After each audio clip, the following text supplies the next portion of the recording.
And welcome to Film 2010. We're live and for the first time interactive. You can follow us now on Twitter or you can head to bbc.co.uk/film 2010. Coming up on tonight's show. The Social Network, David Fincher's eagerly awaited film about the founders of Facebook. $1 million isn't cool. You know what's cool? $1 billion. That's what I'm talking about! Steve Carell gets nasty in Despicable Me. And as the London Film Festival kicks off, we pick our absolute favourites.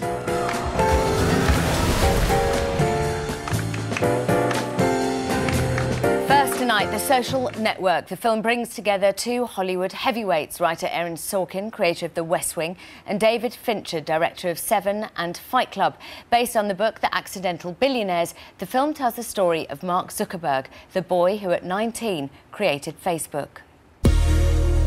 I think I've come up with something. That looks good. That looks really good. People want to go on the internet and check out their friends. That's what the Facebook is going to be about. I'm talking about taking the entire social experience of college and putting it online.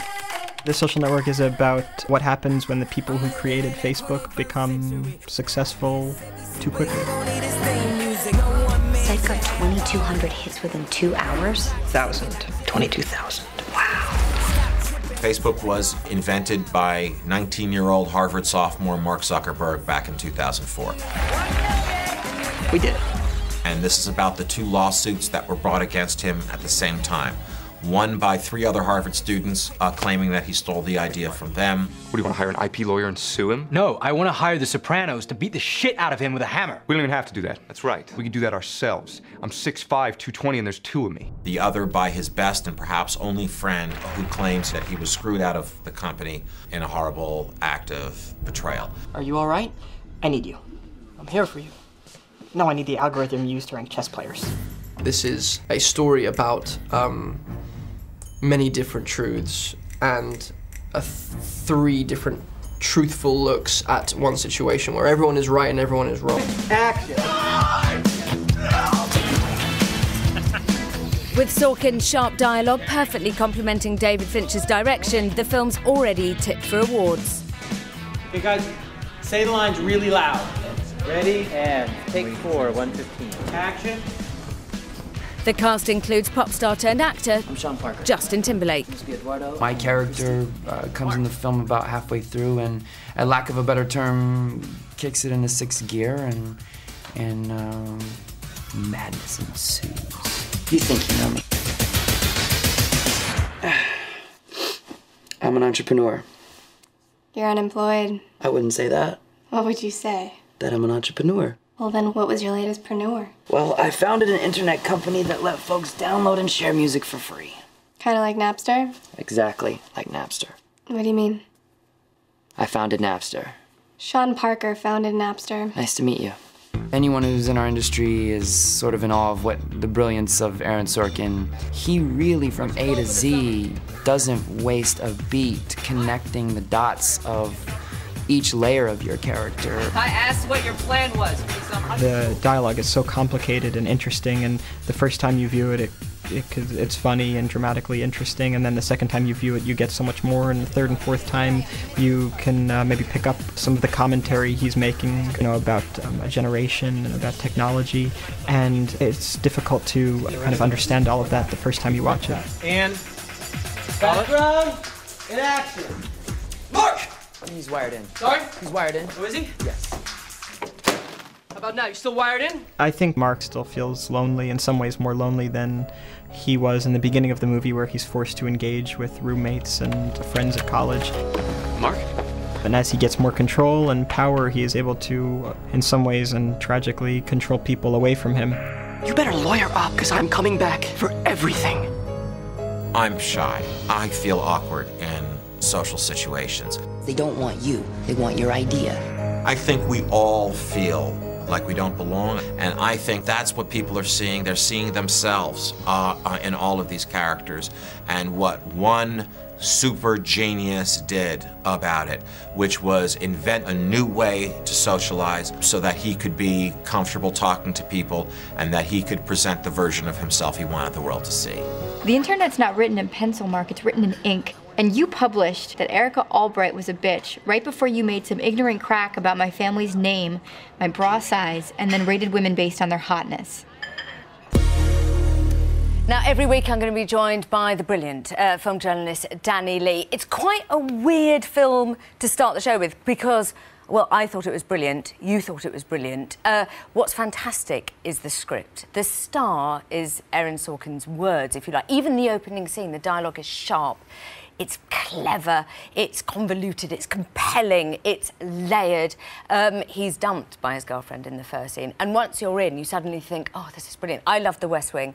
I love Sorkin. But there are so many other stars of the film, aren't there? Claudia, I don't want to take anything away from Aaron Sorkin's script. It's a thing of wonder. I mean, the lines hum, they zing. As a piece of storytelling, I mean, it's pretty much flawless. The star of the film, for me, is the star of the film, which is Jesse Eisenberg. Jesse Eisenberg plays Mark Zuckerberg, and for an actor, I think this is a mountain to climb, because Mark Zuckerberg is not a lantern-jawed hero who we're rooting for from the first scene. He's nobody's idea of the boy next door. Equally, this is not Freddy Krueger. This is no one's idea of a super bad guy who we're going to boo and hiss and throw tomatoes at. What he is a 19-year-old kid. He's very flawed, often very obnoxious, with very little social skills, who comes upon a genius idea. He's not someone we'd want to spend 30 seconds with in a bus queue.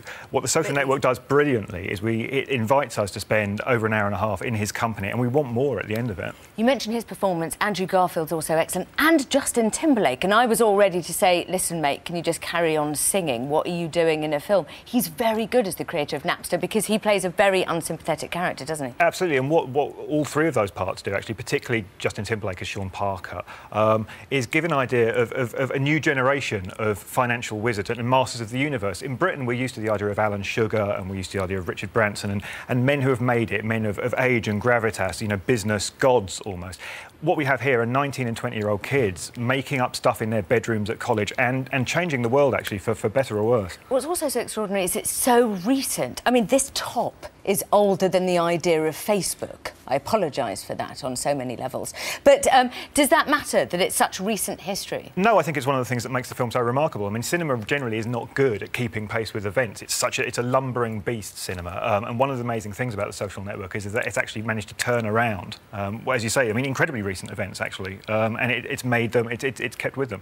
What's extraordinary is we've talked about Sorkin, we've talked about Jesse Eisenberg, we've talked about, I mean, we should also mention the Winkle Vibe, played by Arnie Hammer, who does both characters, which is great. David Fincher, who is brilliant. I love Seven, I love Zodiac, I love Fight Club. If there's a David Fincher film, I'm going to see it. It's sort of almost forgotten in this. Well, it's interesting. I mean, I love those. The films you've mentioned by David Fincher, I love. There's films by David Fincher that I'm less in love with, to be honest. What's so impressive, I think, here is that he's reached a new level, because Seven, Fight Club, Zodiac, all of them great movies, all of them very much in capital letters David Fincher films, in which he stamped his personality and his directorial vision on pretty much every frame. Yeah. What he's done here is he's stepped back a little bit, and he's let Aaron Sorkin's script breathe. He's let Jesse Eisenberg and the rest of the cast have their room to shine. It's a very mature piece of filmmaking. If you are not a member of Facebook, will you still like this film? If you're my dad, I mean, I think they will, because it is about the internet. I mean, in fact, somebody's tweeted in already, I'm not even making this up, Adrianix4K, that's their name, says The Social Network is about Facebook the same way that Friday Night Lights is about American football. That is a fantastic show, by the way. I.e., it's about friendship, and it's about angst, and it's about sort of young guys and somebody who makes this extraordinary creation, isn't it? You can take it as being about Facebook and being about the internet and the new way that we sort of socialise with each other. I mean, you can watch the film on that level, and it's fascinating on that level. You can also see the film as the story of a 19-year-old kid who comes up with a fantabulous contraption that can change the world, and the huge emotional fallout from that. And it's an Icarus story, essentially, except the real Mark Zuckerberg is the 35th richest man in America. He hasn't yet come down to earth. Maybe he never will. Final point, when you watch this film, I promise you'll be obsessed by Mark Zuckerberg. All the protagonists, you will go home and Google them and be obsessed. He's only done one written interview, and that's in The New Yorker, where he talks about Aaron Sorkin and Two Cathedrals, which is perhaps the best episode of The West Wing. Anyway, he was a huge Aaron Sorkin fan, wasn't he? And then he took the episode down from me. He had it on his Facebook page, then took it down, and now has apparently put it back. We're basically telling people to see this film. There's no dilly-dallying. I know we don't have too early to talk about things like Oscars, but, you know, this is very much the serious film of the week. OK. The London Film Festival is launching tonight, and we're going live to their opening night party in just a few minutes. But first, here at Film 2010, it's not just me and Danny. There are 3 other parts. We actually don't know what to call them. Reporters, contributors, family members. Which name makes you feel the least sick? Do tweet in. Anyway, here are their top picks at the festival.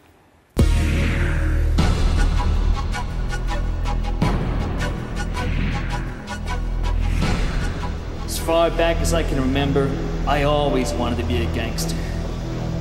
No, wait, that's not right. As far back as I can remember, I've always wanted to be in Film 2010.